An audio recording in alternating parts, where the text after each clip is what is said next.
Capítulo 9.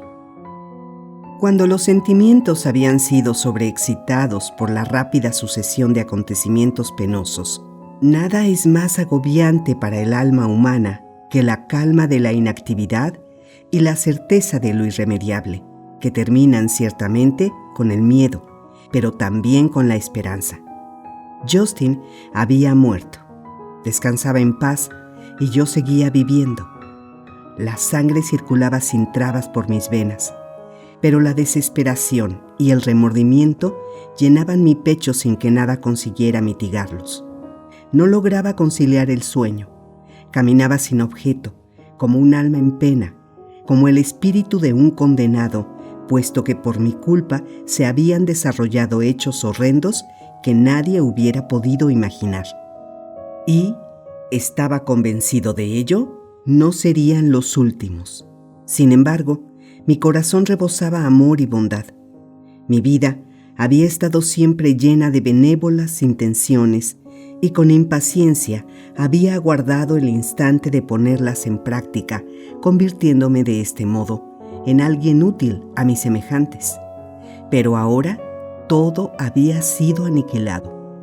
Los remordimientos y el sentimiento de culpa habían sustituido a la serena conciencia que me hubiera permitido contemplar con satisfacción el pasado, hallando en él el preludio de nuevas esperanzas.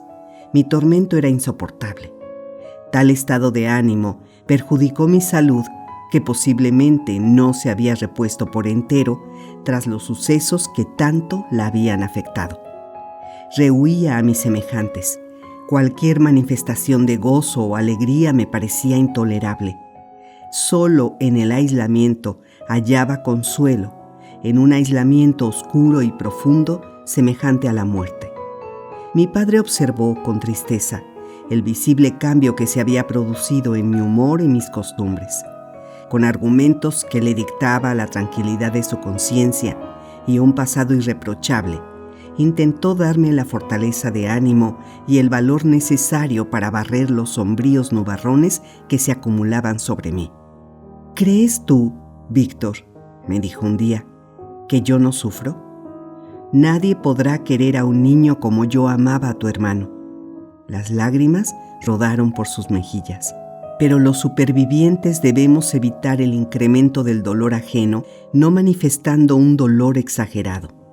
Es incluso un deber para con uno mismo. La tristeza desmesurada anula posibilidad del consuelo y la alegría. Puede impedir incluso que quien sufre cumpla las tareas diarias sin las que nadie es digno de ocupar un lugar en la sociedad. Por desgracia, pese a su bondad, aquellos consejos no servían en mi caso. Yo hubiera sido el primero en ocultar mi tristeza si el remordimiento no se hallara unido a ella y si el miedo no me mantuviera siempre alerta. No podía responder a mi padre más que con miradas llenas de desesperación o evitando su presencia.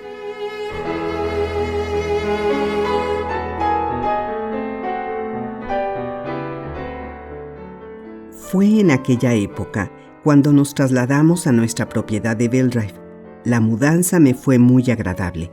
El cierre a las 10 de la noche de las puertas de la ciudad y la consecuente imposibilidad de permanecer en el lago pasada esta hora había hecho muy penosa mi estancia en Ginebra. Ahora me hallaba en libertad de pasear cuanto quisiera. Frecuentemente, cuando mi familia se había acostado, embarcaba en un bote y pasaba largas horas sobre el lago. Algunas veces izaba la vela y me dejaba arrastrar por la brisa, o remaba hasta el centro del lago y abandonaba la embarcación a la deriva mientras me entregaba a tristes pensamientos.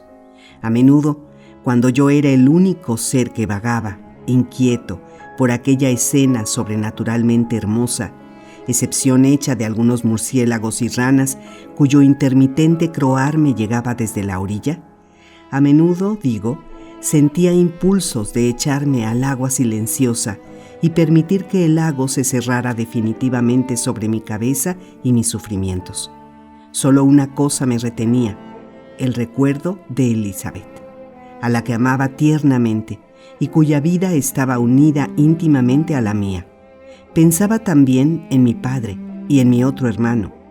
Iba a permitir que mi cobarde deserción les dejara a merced de la diabólica maldad de un monstruo que, en mi inconsciencia, había azuzado contra ellos.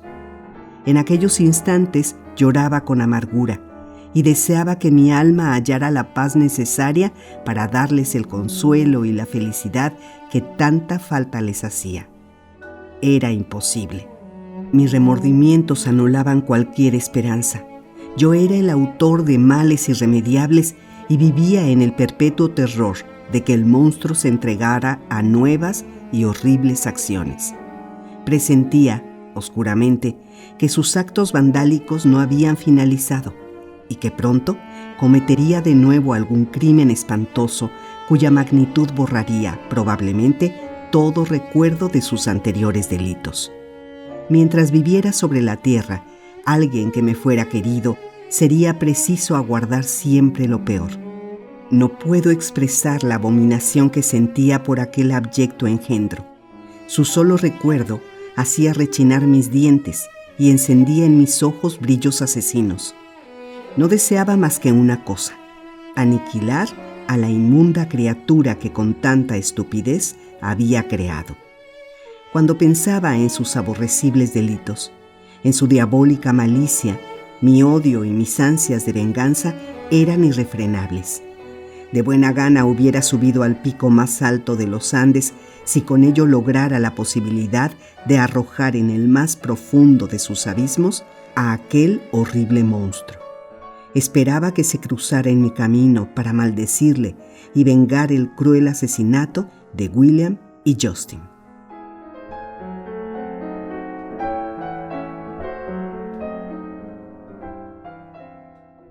Nuestro hogar era la morada del luto.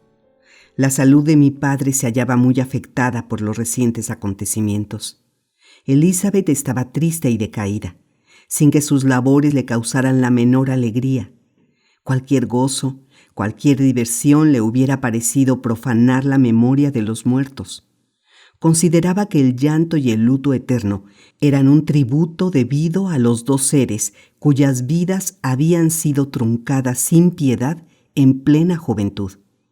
Ya no era la criatura resplandeciente de felicidad que en la infancia se paseaba a mi lado por la orilla del lago mientras hablaba jubilosamente de nuestro porvenir. La primera pesadumbre que llega a nosotros para sacarnos del sueño gozoso de la niñez había caído sobre ella y sus deprimentes consecuencias habían acabado con su radiante sonrisa. Cuando pienso, querido primo, en el triste final de Justin, decía Elizabeth, no puedo contemplar el mundo y lo que en él sucede del mismo modo que lo hacía antes. Antaño creía que las manifestaciones del vicio, tal como algunos libros me las habían revelado, pertenecían a un tiempo ya pretérito o eran frutos de la más pura fantasía. De cualquier forma, aquellas acciones estaban muy alejadas de mí y pertenecían más a la razón que a la imaginación. Ahora, sin embargo, el dolor ha hecho presa en nuestro hogar y contemplo a los seres humanos como monstruos sedientos de sangre. Tal vez sea un pensamiento injusto. Todos estaban convencidos de que la infeliz muchacha era culpable. Y si en verdad hubiera cometido el crimen por el que la han ejecutado, sería la más abominable de las criaturas humanas. Asesinar al hijo de su protectora, un niño al que parecía amar como si fuera propio y al que había cuidado desde su nacimiento solo por la posesión de una joya. Me parece inadmisible la muerte de cualquier ser humano, pero consideraría que tal criatura era indigna de vivir entre sus semejantes. Estoy divagando. Justin era inocente, lo sé, estoy convencida de ello. Tú eras de mi opinión y esto confirma mi certeza. Víctor, ¿por qué lo falso puede parecerse tanto a lo cierto que impida siempre asegurar una felicidad duradera?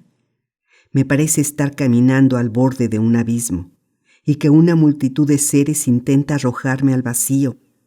William y Justin han muerto asesinados y, sin embargo, su verdugo permanece indemne. Va libremente de un lado a otro y quizá es respetado por todos. Aun cuando mi destino fuera morir en el patíbulo, no quisiera cambiarlo por el de alguien tan abyecto.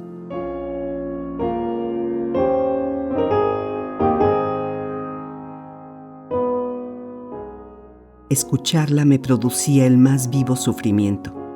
Era yo el causante, ya que no el autor de tales crímenes. Elizabeth leyó en mis ojos la angustia y, haciéndome con dulzura la mano, musitó: «Mi querido amigo, es preciso que te tranquilices. Solo Dios sabe cuánto me han afectado estos sucesos y, sin embargo, no sufro como tú. Hay tanta desesperación en tus facciones y a veces tal deseo de venganza que me hace temblar. Te lo suplico, Víctor, amado mío, domina tus sombrías pasiones. Cuida de quienes amas, de quienes han puesto en ti todas sus esperanzas. ¿Acaso no podemos ya hacerte feliz? Mientras nos queramos, mientras seamos sinceros los unos con los otros, aquí, en esta tierra de paz y belleza, en tu tierra natal, podremos esperar todas las bendiciones. ¿Qué podría turbar ya nuestras vidas?». Aquellas palabras, aún proviniendo de Elizabeth, a la que amaba más que a todos los demás dones de la fortuna, no bastaron para disipar el sombrío humor que se había apoderado de mi corazón. A medida que hablaba, me fui acercando a ella presa de terror, temiendo que, súbitamente, el destructor apareciera dispuesto a arrebatármela. Así, ni la dulzura de una tierna amistad, ni los encantos del cielo y los montes tenían bastante poder para alejar de mi alma el dolor que la atenazaba. Incluso el amor parecía inefectivo. Estaba como envuelto en una niebla que ninguna influencia exterior podía disipar. El ciervo herido que arrastra hasta su recóndito cubil sus miembros desfallecidos para contemplar allí la flecha que le ha herido y morir, era una imagen perfecta de mi estado. A veces lograba dominar la sombría desesperación que me poseía, pero por lo general las tempestuosas pasiones que azotaban mi espíritu me impulsaban a buscar en el ejercicio físico y las caminatas un mínimo consuelo a mi insufrible padecer. Durante una de aquellas depresiones decidí, de pronto, efectuar una excursión. Dirigiéndome a los vecinos valles alpinos, busqué en el esplendor de aquellos parajes el alivio a mis efímeros pero inhumanos sufrimientos e incluso el olvido de mí mismo. Elegí para ello el valle de Chamonix, que de muchacho había recorrido con frecuencia. 6 años habían transcurrido desde entonces y ahora ya no era más que un despojo, aunque nada hubiera cambiado en aquel agreste e inmutable panorama.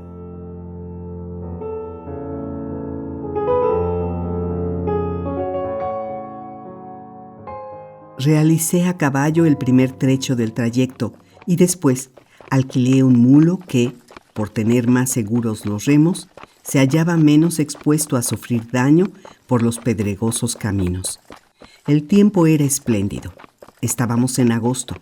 Casi 2 meses habían pasado desde el ajusticiamiento de Justin, desde el odioso instante en que todos mis sufrimientos renacieron. El peso que doblegaba mis espaldas se aligeraba a medida que me iba adentrando en el barranco de Arve. Inmensos montes y paredes de precipicios que caían a pico me rodeaban.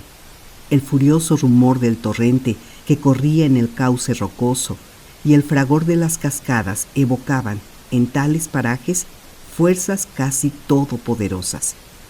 Mi pavor fue desapareciendo. Estaba decidido a no humillarme más que frente al ser omnipotente que había creado y regía los elementos que aparecían allí en su forma más impresionante. Fortalezas en ruinas, colgadas al borde del abismo, laderas cubiertas de abetos, el Arve impetuoso y de vez en cuando algún chalet sobresaliendo por entre los árboles, formaban un paisaje de sorprendente belleza. Pero el panorama debía su imponente hermosura a las gigantescas cimas alpinas, cuyas formas y cumbres, blancas y resplandecientes, dominaban a gran altura toda la región, como si pertenecieran a un mundo desconocido. Crucé el puente de Pélicer, cuyo barranco, atravesado por el río, se abrió ante mis ojos y comencé a trepar por la montaña que lo limita. Poco después penetraba en el valle de Chamonix, quizá más sublime y majestuoso, pero no más alegre que el de Servox, que había dejado atrás. Los altos montes de cumbres nevadas eran sus límites más cercanos. Los castillos arruinados y los fértiles campos habían desaparecido. Glaciares inmensos comenzaban al borde mismo del sendero, y pude escuchar el poderoso fragor de una luz mientras el albo cataclismo devastaba la ladera. El Mont Blanc, supremo y refulgente, se levantaba muy por encima de los picos cercanos, y su cumbre dominaba, solemne, la llanura. Estremecimientos de un placer olvidado desde mucho tiempo atrás recorrieron mi cuerpo durante tan arrebatadora jornada. Una revuelta del camino, algún lugar reconocido al instante, me traían el recuerdo de los días en que vivía mi felicidad primera, la inconsciente alegría de mi infancia. La misma brisa traía a mi oído un rumor tranquilizante. La maternal naturaleza comenzaba a enjugar mis lágrimas. Y luego, de nuevo, su acción benéfica cesó. Me hallé encadenado otra vez a la desesperación, hundido en el terror de mis amargos pensamientos. Acicateaba a mi cabalgadura, pretendiendo olvidar en la carrera el mundo, mis temores y sobre todo a mí mismo. Eché pie a tierra y me tendí en la hierba, sumergido en el horror y la desesperanza. Por fin llegué a Chamonix. El descanso siguió a la extrema fatiga, física y moral, que había sufrido. Permanecí unos instantes asomado a la ventana de mi habitación en el albergue, contemplando los relámpagos que iluminaban a intervalos el Mont Blanc y escuchando el rumor del Arve, que a mis pies seguía su incansable curso. El monótono murmullo calmó mis nervios excitados y cuando mi cabeza descansó sobre la almohada, me dormí de inmediato. Sentí cómo el sueño se apoderaba de mí y lo bendije, puesto que me procuraba un olvido benefactor.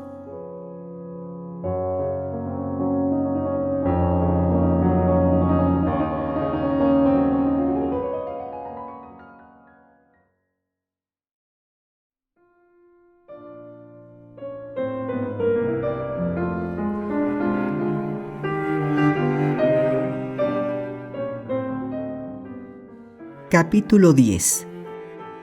Dediqué el día siguiente a recorrer el valle en todas direcciones y me detuve mucho tiempo en las fuentes de Herbeirón, nacidas de un glaciar que desciende majestuoso de las cumbres como si quisiera cortar el valle. Se erguían ante mí las abruptas laderas de las montañas y sobre mi cabeza refulgía la masa opalescente del glaciar. A un lado y otro se levantaban algunos abetos. El sobrenatural silencio que presidía aquel santuario de la naturaleza no era turbado más que por los sonidos propios de tales lugares: la caída de un pedazo de roca, el tronar de una luz o el seco ruido llevado por el eco de montaña en montaña, de las masas heladas al romperse o agrietarse, obedientes a las inmutables leyes de la naturaleza, juguetes de fuerzas invencibles. La sublime belleza de aquel paisaje me procuró el mayor consuelo a que podía aspirar. Me sentía elevado por encima de todo sentimiento mezquino y, aunque era impotente para librarme por completo de mis sufrimientos, podía, no obstante, con su ayuda, calmarlos y adormecerlos. Hasta cierto punto, aquel panorama expulsaba de mi espíritu las sombrías meditaciones que me habían dominado durante tanto tiempo. Aquella noche pude descansar. Mi sueño estaba velado, defendido por las enormes montañas que había admirado a lo largo de todo el día y que ahora parecían rodearme. Las cumbres cubiertas de nieve, las resplandecientes cimas, los bosques de pinos y abetos, los agrestes despeñaderos, el poderoso vuelo de las águilas planeando entre las nubes, todo me invitaba al más tranquilo reposo. Llovía torrencialmente. Una espesa niebla cubría la cima de los montes, de manera que me impedía ver el rostro de mis poderosos aliados.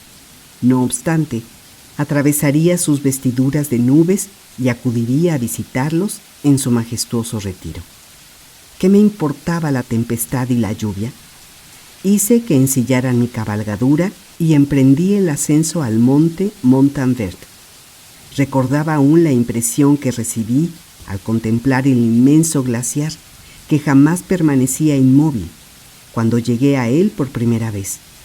Ya entonces me había llenado de un sentimiento de éxtasis que dio alas a mi espíritu y le permitió dejar este mundo de oscuridades para remontarse a las alturas de la felicidad y la luz. La contemplación de todo lo grandioso que la naturaleza encierra ennoblecía mis sentimientos y me permitía olvidar las efímeras preocupaciones de la vida. Decidí que no contrataría a un guía, pues estaba familiarizado con el camino y la presencia, próxima a mí, de otro humano podría turbar la efectividad del consuelo que pensaba extraer de la grandiosa soledad de aquellos parajes.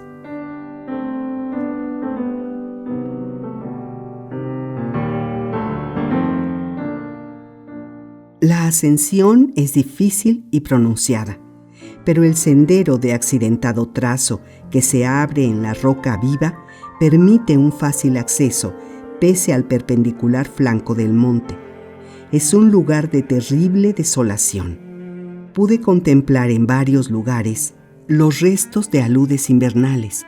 Los árboles tronchados y astillados estaban diseminados por todas partes, algunos arrancados de cuajo, otros solo inclinados y apoyándose en la roca o en los tocones de sus compañeros vencidos.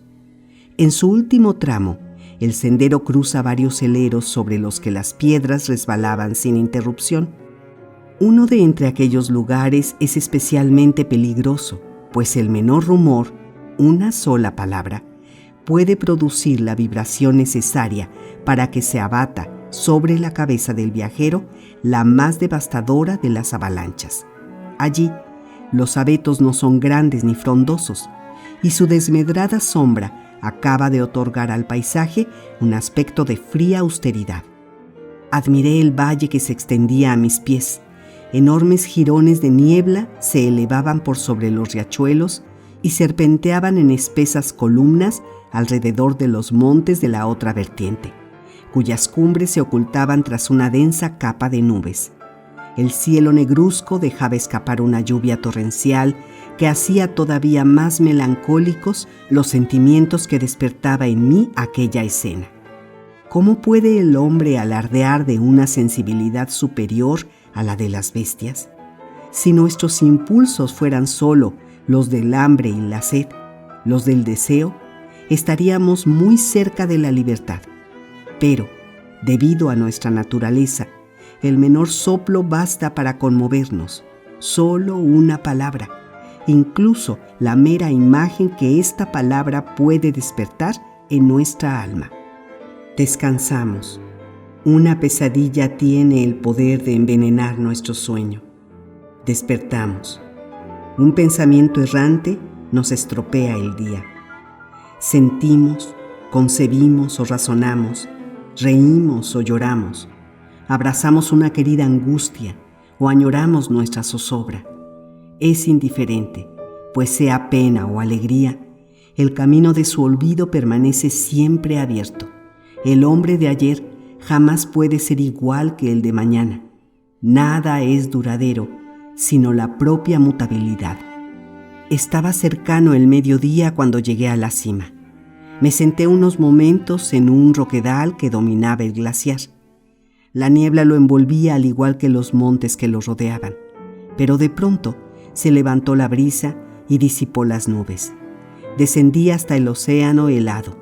Su superficie, muy irregular, recordaba las olas de un mar tempestuoso, cruzando por profundas grietas.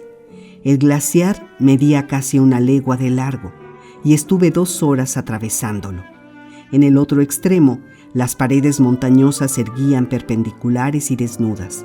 Frente a mí se hallaba el Montanvert, y a 1 legua de distancia, emergiendo por encima de él, el Mont Blanc levantaba su augusta grandiosidad. Me guarecí en un hueco de la roca y permanecí allí admirando aquel incomparable panorama. El mar, o mejor, el enorme río de hielo, corría entre montañas cuyas cimas gigantescas dominaban el grandioso abismo. Sus cumbres heladas, refulgentes, lucían al sol más allá de las nubes. Mi corazón, repleto hasta entonces de tristeza, se colmó de una sensación muy cercana a la alegría, y grité: espíritus errabundos, si en verdad existen, si no están prisioneros en sus estrechos reductos, denme un poco de felicidad, o en otro caso, llévenme con ustedes, lejos de los goces de la vida.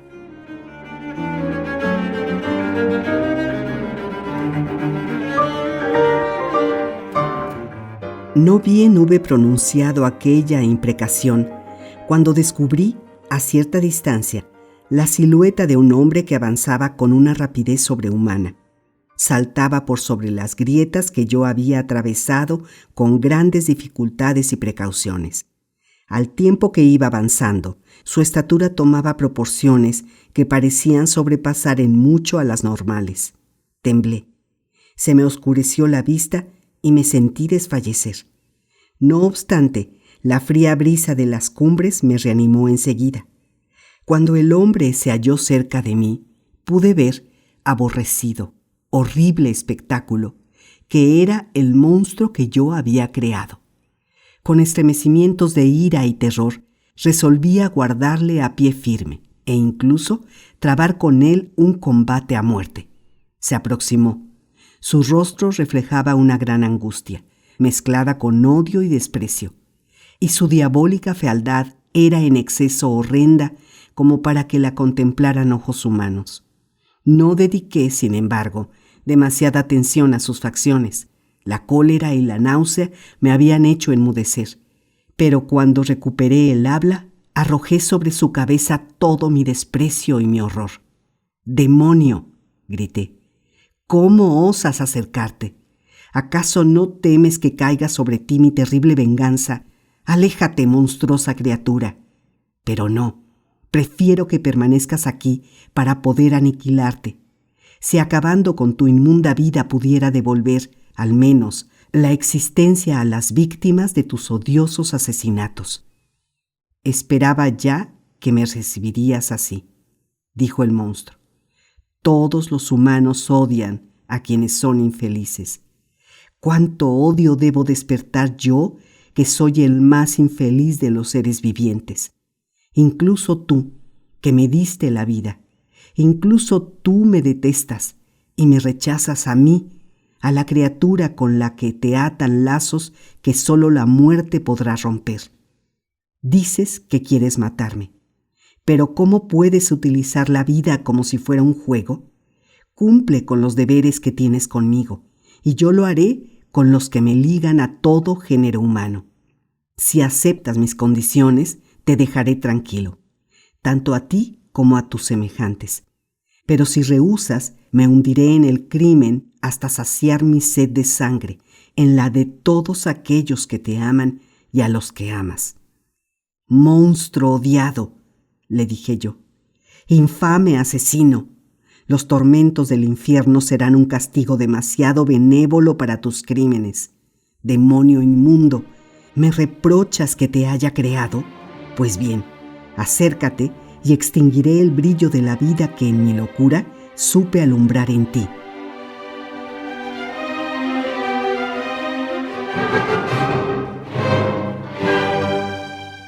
Mi cólera había estallado. Me abalancé sobre él, impulsado por cuanto puede empujar a un ser humano a matar a otro. Me sujetó sin esfuerzo y dijo: «Tranquilízate. Te suplico que me escuches antes de liberar tu odio. ¿Acaso no he sufrido ya demasiado para que quieras, ahora, aumentar mis desgracias? Amo la vida, aunque probablemente no sea otra cosa que una sucesión de pesares, y estoy dispuesto a defenderla. Recuerda que me hiciste más fuerte que tú. Te aventajo en estatura, y mis miembros son más vigorosos que los tuyos. Sin embargo, no quiero dejarme arrastrar a una lucha. Soy tu obra, y deseo demostrarte afecto y sumisión, pues por ley natural eres mi dueño y señor. Pero estas mismas razones te obligan a asumir tus deberes y concederme aquello que me debes. Oh Frankenstein, no te sientas satisfecho de ser justo para con los otros y conmigo, con quien tienes más derecho que nadie a tu justicia y también a tu clemencia y amor. Te muestras tan implacable. Recuerda que soy tu criatura. Debieras ser tu Adán, y sin embargo, me tratas como el ángel caído y me niegas sin razón toda felicidad. Es por ello que deseo contarte de qué forma me has privado irremediablemente de la alegría. Yo era bueno y cariñoso. Los sufrimientos me han convertido en un malvado. Concédeme la felicidad y seré virtuoso. Aparta, grité. No quiero seguir escuchándote. No puede haber entendimiento entre tú y yo. Somos enemigos. Aparta, te digo, o de lo contrario combatamos hasta que uno de los dos halle la muerte. ¿Cómo podré conmoverte? No conseguirán mis súplicas que mires con piedad a esta infeliz criatura que suplica tu benevolencia y tu compasión. Créeme, Frankenstein, soy bueno. Mi espíritu está lleno de humanidad y amor, pero estoy solo, horriblemente solo. Incluso tú, que me creaste, me odias. ¿Qué puedo esperar, pues, de aquellos que no me deben nada? Me aborrecen y me acosan. Las desiertas cumbres y los glaciares han de ser mis refugios. Vago sin cesar por esos lugares y habito en las heladas cavernas. Solo allí me siento seguro. Son estos los únicos placeres que no me niegan los humanos, y bendigo los desolados parajes que son para mí más amables que tus mismos semejantes. Si toda la humanidad conociera mi existencia, correrían, lo mismo que tú, a armarse para aniquilarme. ¿Acaso no es lógico que los odie, puesto que ellos me aborrecen? ¿Cómo ser bondadoso con mis enemigos? Soy desgraciado, y ellos deben compartir mis sufrimientos. Sin embargo, tienes en tus manos la posibilidad de hacerme feliz y librar a los hombres de una horrenda venganza que no solo sufrirías tú y tu familia, sino también miles de seres que morirían en el torbellino de mi frenética matanza. Permite que la compasión nazca en ti. No me rechaces. Oye mi historia, y cuando lo hayas hecho, abandóname entonces a mi suerte o apiádate de mí. Haz entonces lo que creas oportuno, pero escúchame por piedad. La justicia de los hombres, por rígida que sea, permite a los culpables defenderse antes de condenarles. Óyeme, Frankenstein. Me has acusado de asesinato y por ello querrías, sin sentir remordimientos, destruir a quien creaste. Alabemos la eterna justicia de los hombres, pero no te suplico que me perdones. Escúchame tan solo y luego, si puedes, aniquila la obra de tus propias manos. ¿Por qué?, respondí. Me recuerdas cosas que me estremecen con solo pensarlas y de las que soy el único culpable. Maldito sea el día en que viste la luz, odioso diablo. Malditas, aunque me maldiga a mí mismo, las manos que te crearon. Me has hecho más infeliz de lo que me es dado expresar. Ni siquiera puedo detenerme a considerar si soy justo o injusto contigo. Aparta, libra mis ojos de tu inmunda vista. Así lo hago, Creador mío, dijo, mientras colocaba sobre mis ojos sus aborrecidas manos, que aparté con violencia. Quiero solo, prosiguió, contarte la vida del ser a quien tanto odias. Y no obstante, te niegas a escucharme y a concederme tu compasión. Te suplico, en nombre de las virtudes que poseía al principio, que escuches mi relato. Es extraño y largo. La temperatura del exterior no es adecuada a tu constitución, más delicada que la mía. Acompáñame, ven a la cabaña que poseo en la ladera de aquel monte. El sol está en su cenit, antes de que se oculte tras las cimas nevadas para ir a iluminar la otra parte del planeta. Mi historia habrá terminado y podrás decidir. En tus manos está el que yo abandone para siempre la vecindad de los humanos y deje transcurrir, alejado de ellos, una vida inofensiva, o que, por el contrario, sea el verdugo de tus iguales y, por lo tanto, el artífice de tu desgracia. Seguía hablando cuando ya había comenzado a atravesar la extensión helada. Le seguí. Mi corazón latía rápidamente y no encontré palabras para responderle. Pero mientras caminaba, sopesé los argumentos que había utilizado y me dispuse a escucharle. Sin duda, era la curiosidad lo que me impulsaba a ello, pero, en cierto modo, también sentía compasión. Hasta entonces estuve convencido de que él era el asesino de mi hermano, y estaba impaciente por oírle confirmar o desmentir mi certeza. Por vez primera, era consciente de los deberes que un creador tiene para con el ser que ha creado, y comprendía que, antes que aborrecer sus perversas acciones, debía haber asegurado su felicidad. Estos pensamientos contribuyeron a modificar mi actitud para con él. Cruzamos el inmenso glaciar y escalamos las rocosas paredes del otro lado. El aire era helado. La lluvia volvía a caer. Entramos en su covacha, satisfecho el monstruo, sintiendo yo una opresión desconocida en el pecho, pero decidido a escucharle.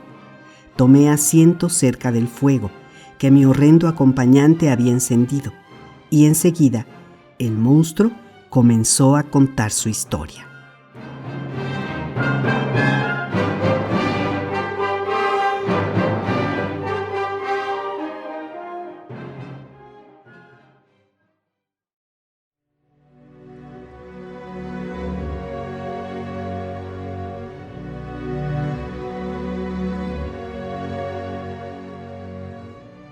Capítulo 11. Esto fue lo que el monstruo narró. No puedo recordar sino con muchas dificultades el primer periodo de mi vida. Todos los sucesos se me aparecen como diluidos o nebulosos. Una extraordinaria acumulación de sensaciones se apoderó al comienzo de mi ser. La vista, el olfato, el oído, el tacto se me revelaron simultáneamente y precisé, en verdad, mucho tiempo antes de poder diferenciar los distintos sentidos. Me acuerdo de haber percibido una luminosidad cada vez más fuerte que oprimía mis nervios ópticos y me forzaba a cerrar los ojos.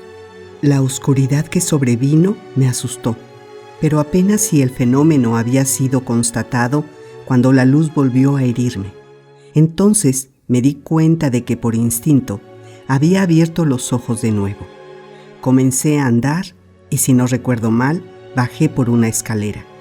De pronto, se produjo un gran cambio.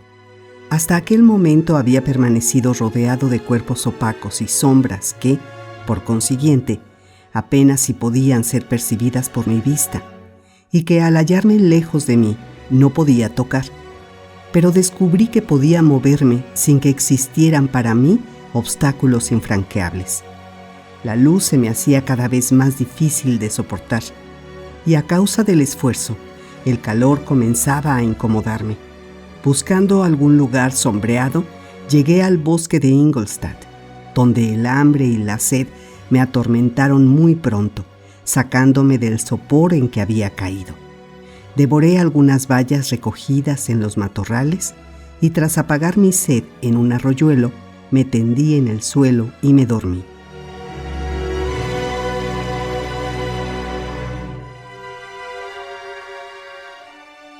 Al despertar, la noche había caído. El frío me hacía temblar y sentía mucho miedo, cosa perfectamente natural considerando la situación en que me encontraba. Antes de abandonar tu casa, como sintiera frío, me había cubierto someramente con algunas prendas que pude hallar, pero no eran suficientes como para protegerme del relente nocturno. Solo era una criatura abandonada y muy infeliz, lleno de tristeza. Me senté y comencé a llorar. Poco tiempo después, un débil brillo iluminó el horizonte y me procuró una vaga sensación de consuelo. Me levanté y vi un disco brillante que se levantaba despacio encima de los árboles. Lo contemplé asombrado. Se elevaba poco a poco en el cielo y su luz bastaba para que pudiera distinguir lo que estaba a mi alrededor. Comencé a buscar bayas y, mientras lo estaba haciendo, encontré, por fortuna, una zamarra con la que pude cubrirme. Luego me senté de nuevo. Ningún pensamiento racional cruzaba mi espíritu. Era sensible al hambre y a la sed, a la luz y la oscuridad. Incontables sonidos eran captados por mis orejas y de todos lados los más variados olores llegaban hasta mí. Pero lo único que, de momento, podía ver con claridad era la brillante circunferencia de la luna, que mis ojos contemplaban con agrado. Muchos amaneceres y muchos ocasos fueron, después, sucediéndose. Las noches eran bastante más cortas cuando comencé a percibir con claridad las sensaciones y a distinguirlas unas de otras. Fue así, casi sin darme cuenta, como comencé a distinguir con claridad el cristalino arroyo en el que bebía y los árboles cuyas ramas me prestaban abrigo contra los rayos demasiado ardientes del sol. Estuve a punto de enloquecer de alegría cuando me di cuenta de que el agradable sonido, tan dulce a mis oídos que había escuchado, provenía de la garganta de unas pequeñas criaturas voladoras que de vez en cuando, al pasar por delante de mí, habían ocultado en parte la luz del día. Comencé a mirar también con mayor atención la brillante bóveda que se extendía sobre mi cabeza. Intentaba algunas veces, aunque sin lograrlo, imitar el canto de las aves. Otras, queriendo expresar mis sentimientos, producía con mi boca extraños sones que me asustaban y me hacían enmudecer. A medida que los días fueron pasando, la luna iba desapareciendo del firmamento para volver a aparecer cada vez más reducida. Yo seguía en el bosque. En aquel tiempo mis sensaciones eran ya absolutamente claras y mi espíritu asimilaba poco a poco algunas ideas. Mis ojos se habían acostumbrado a la luz y lograban distinguir el auténtico aspecto de las cosas. Podía diferenciar un insecto de un tallo de hierba y reconocía ya las distintas clases de plantas. Me había dado cuenta de que los gorriones producían solo unos sones sin ninguna gracia, y que en cambio el trinar de los tordos y los mirlos era grato al oído de quien lo escucha. Un día, en que el frío me torturaba, descubrí, por azar, la hoguera que debía haber encendido algún vagabundo. Tuve una gran alegría al notar la sensación de calor que se desprendía de ella. Contento por el hallazgo, quise poner las manos sobre las brasas, pero las saqué de inmediato, aullando de dolor. Comprobé, extrañado, que la misma causa podía tener dos efectos contrapuestos. Intenté saber la naturaleza del combustible y vi satisfecho que era madera, por lo que comencé enseguida a reunir ramas que, al estar húmedas, no quisieron arder. Aquello me desanimó y volví a sentarme, contemplando el fuego. Las ramas, que se habían quedado cerca de la hoguera, secaron poco después y prendieron, cosa que me proporcionó un motivo de reflexión. Al tocar algunas de las ramas, pude, al fin, saber la causa del fenómeno y me puse de nuevo a reunir mucha leña para ponerla a secar y tener así una reserva de combustible. Al anochecer, sintiéndome vencido por el sueño, temí que la hoguera se extinguiera durante mi reposo. La cubrí cuidadosamente de ramas secas y hojarasca poniendo después encima gran cantidad de madera húmeda. Cuando hube terminado, coloqué mi zamarra en el suelo y me dispuse a dormir.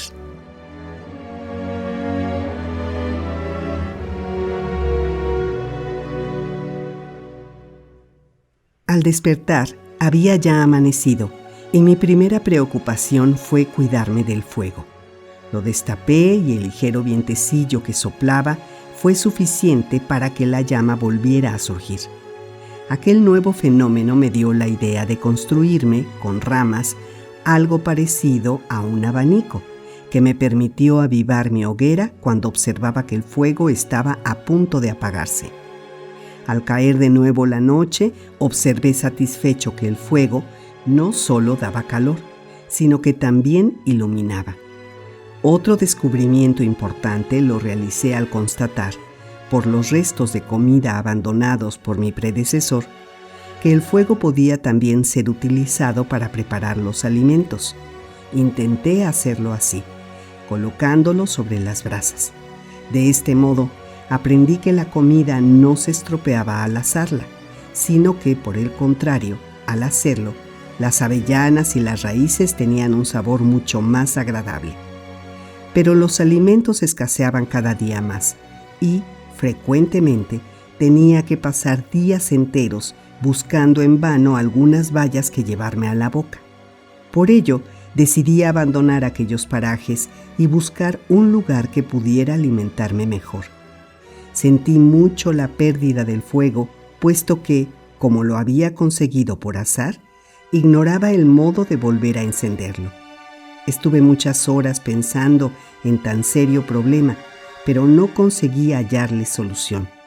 Abrigado por mi gran zamarra, caminé por el bosque siguiendo en dirección al sol poniente. Anduve durante 3 días enteros antes de llegar, por fin, al límite del bosque. Durante la última noche había caído una gran nevada y los campos aparecían cubiertos por una extensa capa blanca.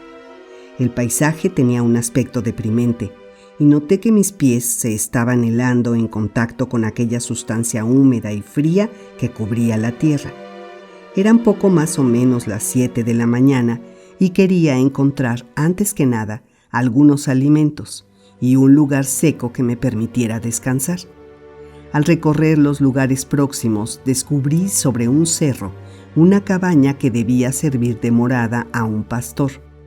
Era para mí una novedad. Examiné con curiosidad el minúsculo edificio y cuando la puerta cedió a mis empujones, penetré en su interior. Sentado junto al fuego, donde estaba cocinando alguna cosa, se hallaba un anciano. Al escuchar ruido, volvió la cabeza y viéndome, se levantó gritando. Salió corriendo de la cabaña y se lanzó al campo con una velocidad que parecía imposible en tan viejas piernas. Era distinto a todos los seres que anteriormente había contemplado, y su fuga me sorprendió. Pero la cabaña atrajo pronto toda mi atención. La lluvia y la nieve no habían penetrado en ella, y por lo tanto su suelo estaba seco. El lugar me pareció tan delicioso, tan exquisito, como debió parecerles el pandemonium a los diablos del infierno, tras las horrendas torturas que habían sufrido al atravesar el lago de fuego. Comí con avidez el desayuno abandonado por el pastor, compuesto de pan, queso, leche y vino, aunque este último me desagradó sobremanera. A continuación, derrengado por el cansancio, me tendí sobre un montón de paja que hallé en un rincón y me dormí.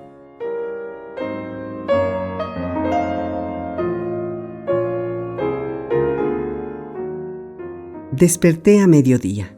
Animado por la calidez del sol que brillaba sobre la nieve, me dispuse a seguir mi viaje. Guardé los restos de la comida en una faltriquera que robé al pastor y caminé de nuevo cruzando los campos por espacio de muchas horas hasta que, al crepúsculo, llegué a la entrada de un villorrio. ¡Qué hermoso me pareció! Las chozas, los alegres chalets y casas más acomodadas encendieron mi imaginación. Las verduras que crecían en los huertos, Las jarras llenas de leche y los quesos colocados en las ventanas de ciertos chalets me hicieron recordar mi apetito. Elegí una de las más atractivas mansiones y entré, pero antes de que hubiera podido abrir por entero la puerta, los niños prorrumpieron en chillidos y una mujer cayó desmayada al suelo.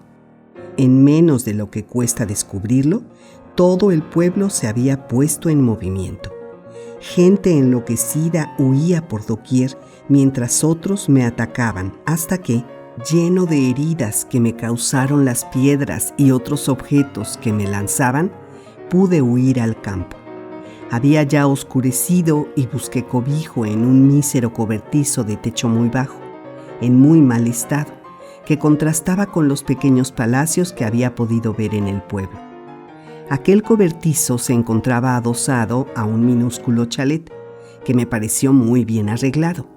Sin embargo, y tras mi última experiencia, no me atreví a entrar en él. Mi nuevo refugio, hecho de madera, era tan bajo que casi no podía permanecer sentado sin verme obligado a agachar la cabeza. El piso, de tierra apisonada, estaba por fortuna seco y, a pesar de que el viento se colaba por muchas rendijas, me pareció que el lugar sería un agradable cobijo y que, al menos, me protegería de la lluvia y la nieve.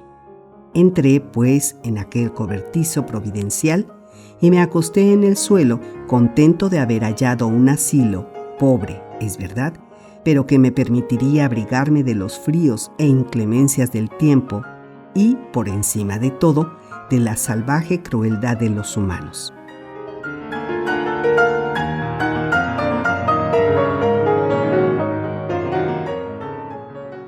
Cuando brillaron los primeros resplandores del amanecer, salí de mi cuchitril y me dispuse a examinar con mayor atención el chalet adyacente para saber si podría, sin ser descubierto, seguir habitando en el cobertizo.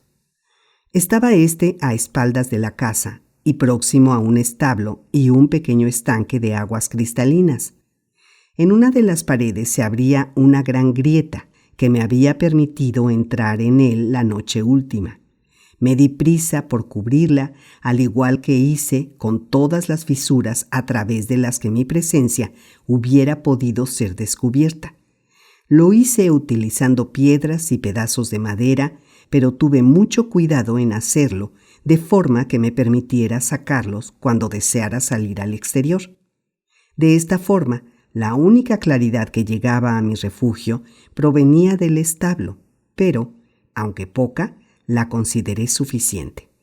Remozaba así mi vivienda y recubierto el piso de paja limpia que había encontrado en el exterior, tuve que ocultarme rápidamente en ella al entrever una figura humana que devolvió a mi memoria los desagradables incidentes de la víspera y me hizo desconfiar. Por fortuna, en la cabaña del pastor había podido recoger algunos víveres y un vaso que iba a servirme, mejor que mis manos, para beber el agua del estanque. El suelo de mi cobertizo se encontraba un poco más alto que el del exterior, gracias a lo cual podía conservarlo seco. Además, la chimenea del chalet desprendía el calor necesario para mantener caldeado el reducto y hacer soportable la temperatura. Teniendo ya un aceptable habitáculo, me decidí a permanecer allí hasta que sucediera alguna cosa capaz de hacerme cambiar de opinión. En verdad, se trataba de un pequeño paraíso si lo comparaba con el bosque en el que había permanecido durante todo el verano, acostándome en un suelo que con frecuencia no estaba bien nivelado y durmiendo bajo las ramas que goteaban a causa de las lluvias. Cuando, una vez hube consumido con buen apetito mi desayuno, me disponía a retirar la cobertura de la grieta para ir a buscar agua, escuché un rumor de pasos. Miré por una pequeña rendija y pude ver su cabeza. Era una muchachita de aspecto amable, muy distinta a las personas que había hallado en los chalets y de los criados de las granjas que, más tarde, pude ver. No obstante, su vestido era muy pobre. Llevaba una falda de tejido vasto y un chaquetón de grueso paño. Sus cabellos rubios estaban trenzados con esmero, pese a que no lucía ningún adorno. Sus facciones revelaban tristeza y resignación. Desapareció de mi vista, y transcurridos unos 15 minutos, la vi regresar llevando un recipiente lleno, en parte, de leche. Su andar traslucía visiblemente el cansancio, y entonces un joven se dirigió a su encuentro. Parecía más entristecido que ella todavía. Conversaron unos momentos en lo que me pareció un tono de melancolía, y luego el muchacho puso el cubo sobre su propia cabeza y lo llevó hasta el chalet. Ella fue tras él, y de este modo ambos desaparecieron de mi vista. Transcurridos unos instantes volví a ver al hombre. Llevaba en la mano algunos útiles y cruzó el campo que limitaba la casa por su parte trasera. En lo que respecta a la joven, pude verla entrar y salir del chalet con mucha frecuencia. Explorando con más atención mi refugio, me di cuenta que una de las ventanas de la casa se abría, anteriormente, en la pared que ahora servía de apoyo al cobertizo, y que sus cristales habían sido reemplazados por planchas de madera. Una de aquellas planchas se había agrietado ligeramente y la fisura me permitió, acercando a ella uno de mis ojos, observar el interior de la vivienda. Vi una pequeña sala, hermosa y bien encalada, aunque desprovista casi por completo de mobiliario. En un rincón, cerca de un minúsculo hogar en el que lucía el fuego, estaba un anciano sentado con la cabeza entre las manos. Toda su actitud revelaba el más hondo desaliento. La joven se afanaba en ordenar la pieza. Luego, al cabo de unos momentos, buscó en un cajón y extrajo algo que tomó entre sus manos. Tomó asiento cerca del anciano, que tomando un instrumento, comenzó a tañerlo, extrayendo de él sones más dulces todavía que el trinar del mirlo o del ruiseñor. Era un cuadro bellísimo, incluso para un infeliz que, como yo, jamás había podido contemplar nada tan hermoso. Los plateados cabellos y los rasgos llenos de bondad del anciano despertaron mi respeto, mientras los agradables ademanes de la muchacha me hicieron descubrir el amor. Tocaba una tonada dulce y triste que conmovió hasta el llanto a su dulce acompañante, a quien el hombre pareció no hacer caso hasta que pudo oír el sonido de sus sollozos. Dijo entonces algunas frases y la jovencita, dejando su labor, se arrodilló a su vera. Experimentaba yo, en aquellos momentos, algo que ni el hambre, la sed, el frío o el calor me habían hecho sentir. Tuve que alejarme de aquella grieta, incapaz de aguantar por más tiempo una emoción semejante.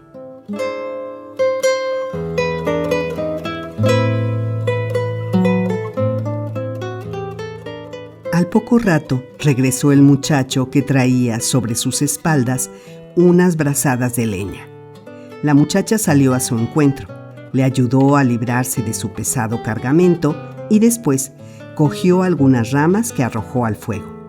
Luego fue a reunirse con el hombre en una esquina de la habitación, en donde éste le mostró un gran pan y un pedazo de queso. Con gestos de alegría, la joven se dirigió al huerto, recogió algunos tubérculos y legumbres y después, penetrando en la casa, los colocó en un recipiente con agua que depositó sobre el fuego. Cuando hubo terminado, volvió a tomar su labor, mientras el hombre, en el jardín, parecía estar muy ocupado arrancando unas raíces. Cuando hacía aproximadamente una hora que estaba trabajando en ello, la jovencita salió a buscarlo y juntos regresaron al chalet. Durante todo aquel tiempo, el anciano se había mantenido en actitud meditativa, pero cuando sus compañeros hubieron regresado, sus rasgos se animaron y todos juntos se sentaron en torno a la mesa y se dispusieron a comer. El almuerzo acabó pronto y la muchacha comenzó entonces a ordenar la habitación, en tanto que el anciano, apoyado en el brazo del joven, caminó unos instantes tomando el sol a la puerta de la casa. Nada puede resultar más bello a la vista que el contraste de aquellos dos seres. Uno de ellos, el anciano, tenía el pelo blanco y sus facciones traslucían amor y tranquilidad. El otro, el joven, era apuesto y hermoso. Sus rasgos estaban simétricamente modelados, pero sus ojos y su actitud parecían expresar el desaliento y la tristeza más profunda. El anciano entró en el chalet y el muchacho, tras haber cogido algunos aperos distintos a los que había empleado por la mañana, se alejó de nuevo cruzando los campos. Al anochecer, pude comprobar, sorprendido, que los habitantes de aquella casa habían logrado prolongar la luz merced a unos bastones hechos con una cerca especial. Me alegró sobremanera que la puesta del sol no pusiera fin al gozo que experimentaba en la contemplación de mis vecinos. A lo largo de la velada, tanto la muchacha como su compañero se entregaron a distintas ocupaciones cuya utilidad ya no sabía comprender. El anciano tomó de nuevo en sus manos el instrumento musical cuyos sones angélicos habían despertado ya mi admiración por la mañana. Cuando terminó la melodía, el joven permaneció mucho tiempo articulando una serie de monótonos sonidos que no se asemejaban en absoluto al hermoso y agradable son del instrumento que había pulsado el anciano, ni tampoco al trinar de los pájaros. Más tarde llegaría a descubrir que estaba leyendo en alta voz, pero en aquel tiempo todo aquello que se refería al arte de las palabras y las letras me era completamente desconocido. Cuando hubo transcurrido algún tiempo que la familia dedicó a aquellos menesteres y que a mí se me antojó muy breve, apagaron las luces y todos se retiraron a descansar.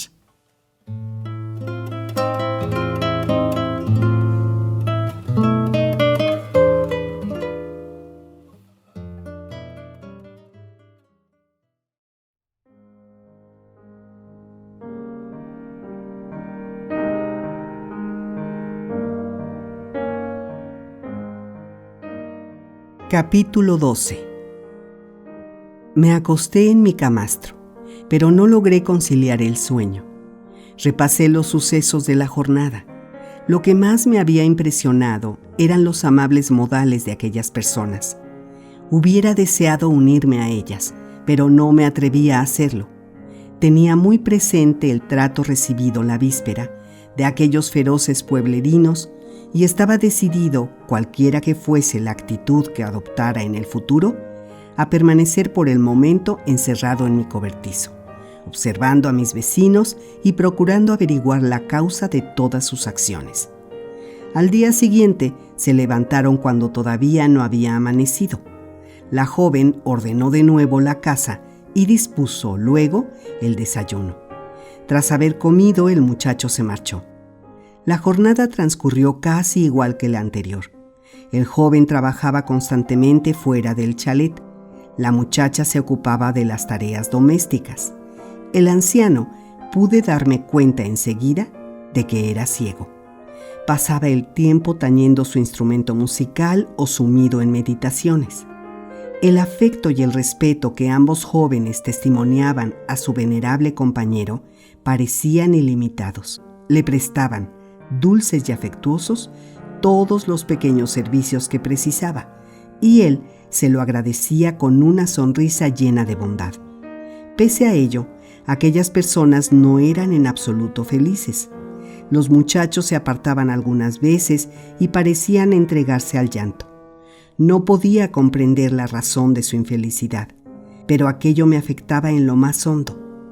El hecho de que tan hermosas criaturas se sintieran desgraciadas me hacía más fácil admitir que yo, ser solitario e imperfecto, lo fuera más todavía.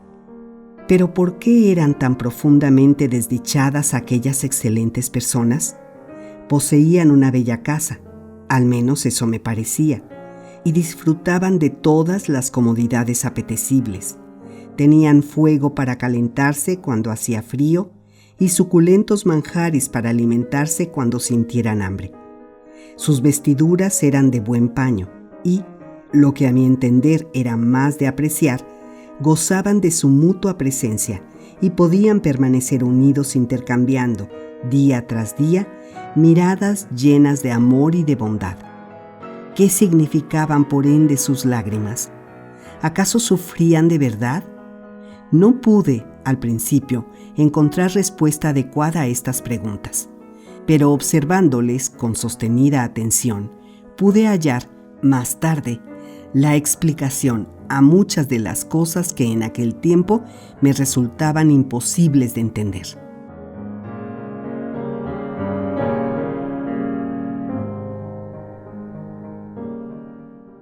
Pasaron muchas semanas antes de que pudiera descubrir uno de los motivos de la tristeza que parecía reinar en aquella agradable familia. Era esta la extrema miseria que sufrían. Al revés de cuanto había yo imaginado, su comida estaba casi por completo compuesta de legumbres que recogían en el huerto y de leche que les proporcionaba una sola vaca que, además, la daba muy escasa cuando llegaba el invierno, precisamente cuando la pobre gente se veía en mayores dificultades para asegurarse el sustento diario. Tengo la impresión de que, con mucha frecuencia, padecían la tortura del hambre, de manera especial ambos jóvenes, ya que, a menudo, les vi privarse de su comida para dársela al anciano. Semejante rasgo de bondad me impresionó hondamente. Yo acostumbraba a quitarles, durante la noche, una porción de su comida que servía para alimentarme, pero cuando advertí que mis pequeños robos les perjudicaban, no volví a hacerlo, y en lo sucesivo tuve que contentarme con las bayas, avellanas y raíces que hallaba en el bosque cercano. De ese modo pude encontrar una forma de ayudarles en su trabajo.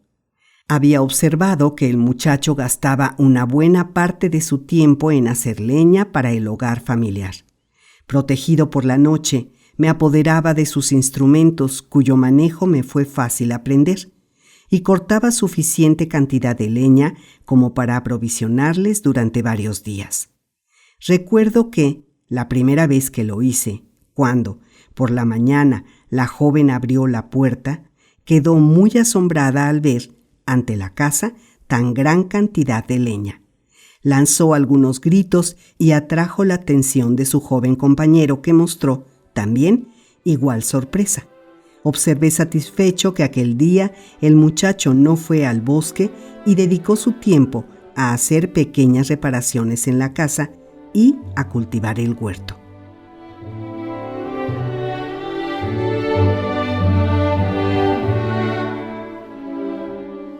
Poco a poco hice otro descubrimiento mucho más importante que el primero. Me di cuenta de que aquellos seres poseían un modo de comunicarse mutuamente sus experiencias y sensaciones por medio de sonidos articulados. Vi que las palabras que utilizaban tenían la virtud de provocar en aquellos a quienes iban dirigidas pena o alegría, sonrisas o gestos de tristeza. En verdad, se trataba de una ciencia divina que inmediatamente despertó en mí el deseo de poseerla. En efecto, mis vecinos hablaban demasiado aprisa y las frases pronunciadas no tenían, al parecer, ninguna relación con objetos tangibles, por lo que yo no me encontraba en condiciones de hallar un indicio que me permitiera penetrar su sentido. Logré tan solo, y a costa de enormes esfuerzos, aprender el nombre de algunas cosas que con más frecuencia entraban en sus conversaciones, como fuego, leche, pan y leña. También aprendí el nombre de mis vecinos. El joven y la muchacha tenían varios, pero el anciano se llamaba solamente padre. La muchacha podía ser hermana o Ágata y el joven Félix, hermano o hijo. No puedo expresar la alegría que experimenté al descubrir el sentido de tales vocablos y al ser, a mi vez, capaz de pronunciarlos. Había podido también oír otras expresiones sin que hubiera logrado averiguar su significado, ni desentrañar su utilización. Estas eran, por ejemplo, bueno, querido, desgraciado. Transcurrió así el invierno. Las amables maneras y la bondad que mostraban los habitantes del chalet consiguieron que me encariñara con ellos. Cuando se sentían desgraciados, yo estaba deprimido, y cuando estaban contentos, compartía su alegría. No tenía demasiadas ocasiones de ver a otras personas distintas a ellos tres, y cuando esto ocurría, cuando alguien venía al chalet, sus modales bruscos y su tosquedad me herían sin conseguir más que resaltar las superiores cualidades de mis amigos. Pude observar que a menudo el anciano intentaba levantar la moral de sus hijos, como él les llamaba, y aliviar su melancolía. Entonces, sus palabras estaban llenas de animación y su rostro traslucía tanta bondad que yo mismo sentía el mayor placer al contemplarlo. Ágata le escuchaba respetuosamente. Muchas veces sus ojos se llenaban de lágrimas que enjugaba a escondidas, pero, por regla general, sus rasgos se dulcificaban y su voz sonaba mucho más alegre al terminar de hablar con su padre. Con su hermano, en cambio, las cosas eran distintas. Era el que más triste se mostraba de los tres y, a pesar de mi inexperiencia, comprendí que el muchacho había sufrido, sin duda, mucho más que sus compañeros. Pese a ello, cuando se dirigía a su padre, su voz era más vibrante, más alegre que la de su hermana.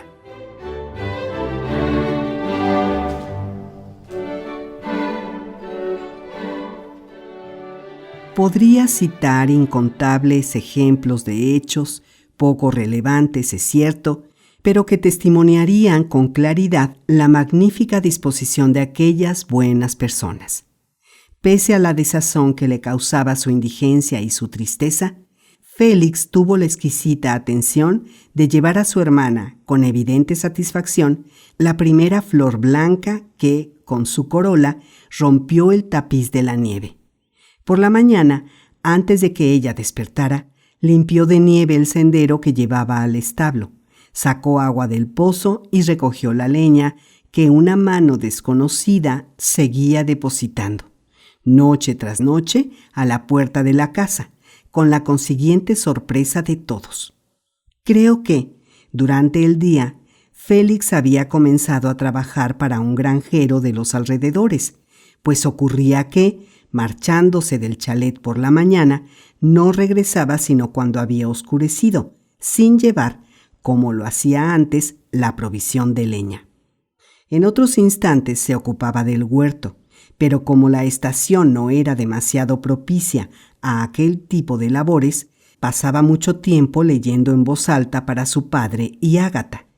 Aquellas lecturas lograron, al principio, intrigarme mucho. Sin embargo, descubrí poco a poco que, al leer, repetían con frecuencia sonidos semejantes a los que emitían cuando hablaban. Llegué a la conclusión de que sobre el papel estaban marcados signos que les servían para expresarse y que ellos conocían a la perfección. Deseaba con todo mi corazón llegar a comprenderlos. Pero, ¿cómo hubiera podido hacerlo si desconocía también los sonidos que representaban? Sin embargo, lograba importantes progresos en este arte, aunque no lo bastante para permitirme seguir una conversación pese a que ponía en ello todo mi interés.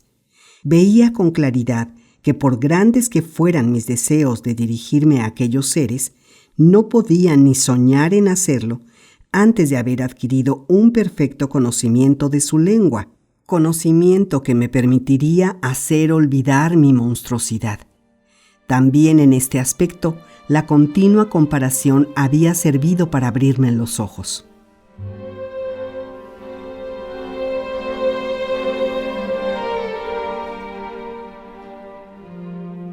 Admiraba las hermosas proporciones de mis amigos, su gracia corporal, su belleza y el suave tono de su piel. Cómo me desesperaba al ver mi reflejo en el agua.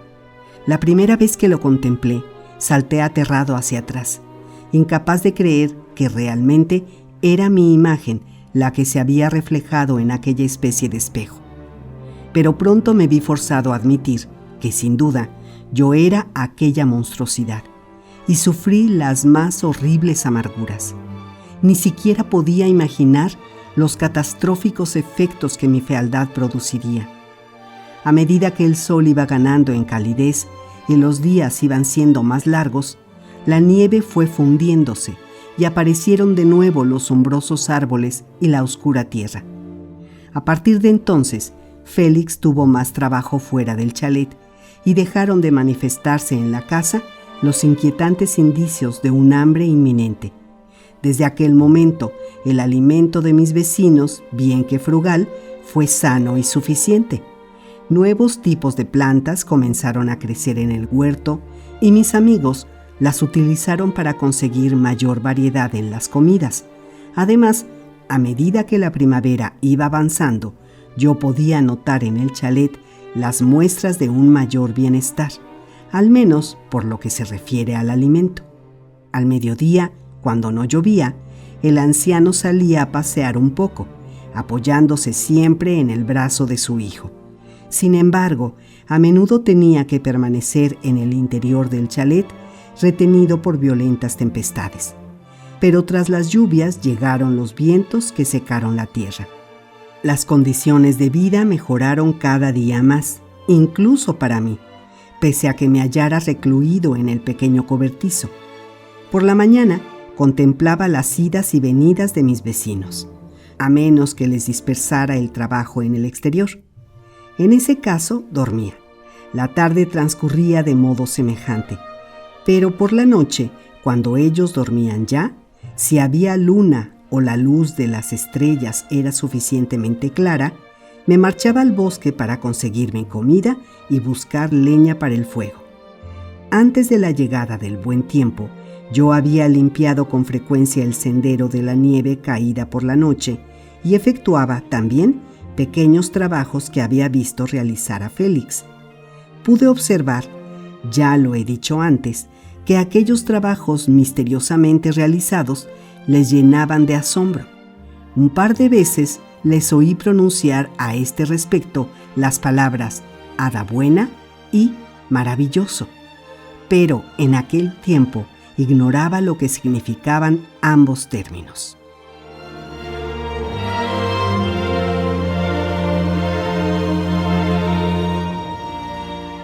Mi cerebro era cada vez más activo y yo deseaba, más que nunca, averiguar los sentimientos que movían y animaban a aquellos hermosos seres.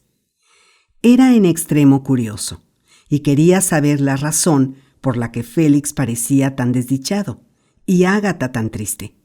Creía, infeliz de mí, que tal vez yo podría devolver la felicidad a aquellas benévolas criaturas. En mi imaginación, o cuando estaba ausente en mis correrías nocturnas, la imagen del padre ciego, del hermoso Félix y la bella Ágata se me aparecían sin cesar. Les consideraba seres superiores que habrían de ser más tarde árbitros de mi destino futuro. Trataba de figurarme de 1000 maneras distintas el día que me presentaría ante ellos y la forma como me recibirían. Creía que, tras la repulsión que sin duda les causaría al principio, acabarían por otorgarme su simpatía y más tarde su afecto, conquistados por mi buen comportamiento y la amabilidad de mis intenciones. Aquellos pensamientos conseguían exaltarme y me daban valor para aumentar mis esfuerzos encaminados a lograr expresarme con toda corrección. Mis cuerdas vocales eran gruesas, pero flexibles, y a pesar de que mi voz no tenía ni con mucho la dulzura melodiosa de la suya, lograba ya pronunciar con facilidad las palabras que me eran conocidas. Ocurría algo semejante a la fábula del asno y del perro, aunque el gentil asno, cuyas intenciones rebosaban afecto, merecía mejor final, a pesar de sus modales algo rudos, que ser apaleado e insultado. Las lluvias templadas y la agradabilísima temperatura primaveral transformaron de forma notable la naturaleza que nos rodeaba. Los hombres, que en la anterior estación parecían haberse enterrado en vida, cuando llegó el cambio se dispersaron por doquier, afanándose en los más distintos trabajos y los más variados cultivos. Los pájaros cantaban con mucho más alegría. En los árboles los brotes comenzaban a dar hojas. Alegre, alegre tierra, lugar que parece hecho por los dioses y que, sin embargo, aún ayer era húmedo, frío y malsano. Mis sentidos se extasiaban ante el maravilloso aspecto que tomaba toda la naturaleza. El pasado había desaparecido, el presente era hermoso y el porvenir se anunciaba coloreado por los rutilantes rayos de la esperanza y con la promesa de grandes alegrías.